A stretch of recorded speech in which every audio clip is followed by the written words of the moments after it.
नमस्कार। आज हम एक बहुत ही जानी पहचानी छवि के पीछे छिपी कहानी को समझने की कोशिश करेंगे। एक ऐसी कहानी जहां एक जंग लड़ी तो गई, पर हथियारों से नहीं बल्कि एक नृत्य से। तो चलिए सीधे इस कहानी के दिल में उतरते हैं, जहां एक पहेली ही इस पूरे आध्यात्मिक नाटक की नींव रखती है। हमारी कहानी की शुरुआत होती है एक जंगल से, जहां कुछ महान ऋषि मुनि रहते थे।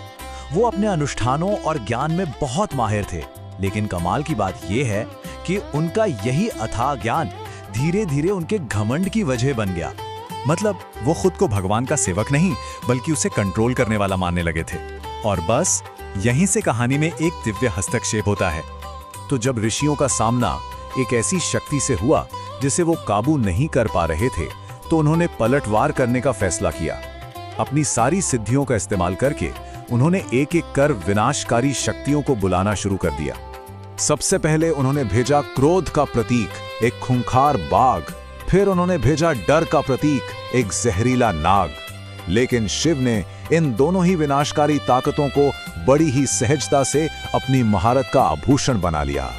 ऋषियों को यह तो समझ आ गया था कि सीधी साधी पाश्विक शक्ति से काम नहीं चलेगा, तो इस बार उन्होंने कुछ ज्यादा ही कपटी और खतरनाक रचा। और यही एंट्री होती है कहानी के असली विलेन की। एक ऐसा दुश्मन जो कोई बाहरी ताकत नहीं बल्कि हम सबके अंदर मौजूद एक संघर्ष को दिखाता है। अपस्मार कोई बाहर से आया हुआ दुश्मन नहीं था, नहीं, वो तो भ्रम का दानव था। हमारे अपने अहंकार का वो बौना रूप जो हमारी सोच और समझ को ही टेढ़ा कर देता है। इसका हमला किसी बाघ जैसा सीधा नहीं था। इसका हमला था एक घने कोहरे की तरह, जो धीरे धीरे सच को झूठ और झूठ को सच दिखाने लगता है। इसने ऋषियों के मन में ये बात भर दी कि उनका ज्ञान ही अंतिम सत्य है, और इसी घमंड ने उन्हें उस परम सत्य से अंधा कर दिया जो ठीक उनके सामने खड़ा था। और ये बहुत ही कमाल की बात दिखाता है कि कैसे विनम्रता के बिना पाया गया ज्ञान आजादी का रास्ता दिखाने की जगह अहंकार की जेल बन जाता है। यहाँ एक बहुत ही जरूरी बात है, अपस्मार को मारा नहीं जा सकता। क्यों? क्योंकि अज्ञान और भ्रम की संभावना तो हमेशा बनी रहती है ना? इसे जड़ से खत्म नहीं किया जा सकता, सिर्फ इसे काबू में रखा जा सकता है।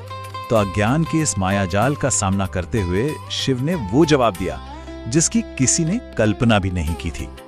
कोई हथियार नहीं, कोई युद्ध नहीं, बल्कि आनंद तांडव, यानी सृजन का दिव्य नृत्य। ये कोई लड़ाई नहीं थी बल्कि एक ब्रह्मांडीय प्रदर्शन था, और इसके हर एक हिस्से का, हर एक मुद्रा का एक गहरा मतलब था। देखिए, उनकी चार भुजाएं ब्रह्मांड की चार मूल शक्तियों को दर्शाती हैं। एक हाथ में सृजन का डमरू है, तो दूसरे में विनाश की अग्नि। एक हाथ संरक्षण के लिए अभय मुद्रा में उठा हुआ है, और चौथा हाथ मोक्ष के रास्ते की ओर इशारा कर रहा है। लेकिन इस दिव्य नृत्य का जो सबसे गहरा संदेश है, वो शिव के चरणों में मिलता है, जहां इस कहानी का पूरा सार सिमटकर हमारे सामने आता है। जरा ध्यान से देखिए, एक पैर अज्ञान के दानव अपस्मार को नीचे दबाए हुए है, उसे वश में रखे हुए है, और दूसरा पैर वो कृपा से ऊपर उठा है, जो आध्यात्मिक स्वतंत्रता और मोक्ष का रास्ता दिखाता है।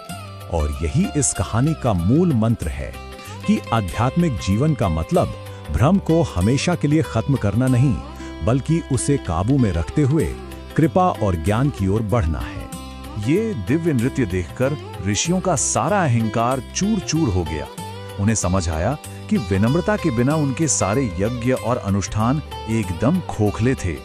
उन्होंने किसी विजेता के आगे नहीं बल्कि एक शाश्वत सत्य के सामने शीश झुकाया। तो ये प्राचीन कहानी आज भी उतनी ही सच्ची है। ये हमें सोचने पर मजबूर करती है कि आज के दौर में हमारे अपने अपस्मार कौन हैं? वो कौन सी अज्ञानता है जिसे पैरों तले दबाकर ही हम असल में ऊपर उठ सकते हैं?